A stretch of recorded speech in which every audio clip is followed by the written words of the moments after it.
కేసుల భయంతోనే బీజేపీని బీఆర్ఎస్ ఏమీ అనడం లేదని బల్మూరి వెంకట్ మండిపడ్డారు.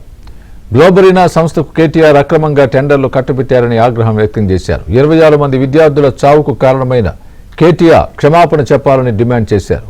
నీట్ పేపర్ లీకేజీలోనూ కేటీఆర్కు ప్రమేయం ఉందన్నారు.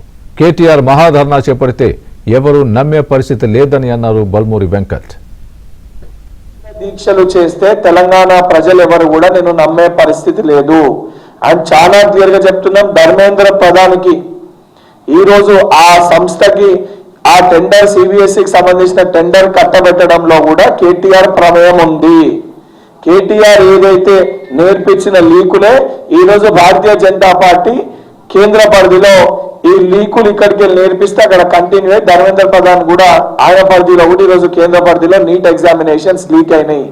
అండ్ గత 10 ఏళ్లలో అత్యధిక పేపర్ లీకులు ఎక్కడ జరిగినాయంటే మన తెలంగాణ రాష్ట్రము బీఆర్ఎస్ ప్రభుత్వ హయాంలో 4వ స్థానంలో ఉండే. అది ఎంసెట్ పేపర్ కానీ 10th పేపర్ కానీ టీజీబీఎస్సీ పరిధిలో 26 పేపర్లు ఒకటేసారి కానీ ఇవన్నింటిపైన తెలంగాణ విద్యార్థులకి నువ్వు క్షమాపణ చెప్పకుండా మొన్న కూడా నువ్వు సభ ఏర్పాటు చేస్తే విద్యార్థులు నిన్ను అదే డిమాండ్ చేసిండ్రు. ఇప్పటికన్నా ఈ పిచ్చి పిచ్చి మాటలు మానుకొని రేపు సభని స్టార్ట్ చేసే ముందు 26 మంది పిల్లలు ఎవరైతే ఆత్మహత్యలు చేసుకొని నీ తప్పిదాల వల్ల నీ సంస్థ గ్లోబరీనా తప్పిదాల వల్ల ఆత్మహత్యలు చేసుకున్నారో ఆ కుటుంబానికి తెలంగాణ ప్రజలకి బహిరంగ క్షమాపణ చెప్పిన తర్వాత ఏదైనా విషయం పైన మాట్లాడాలని చెప్పి డిమాండ్ చేస్తున్నాను.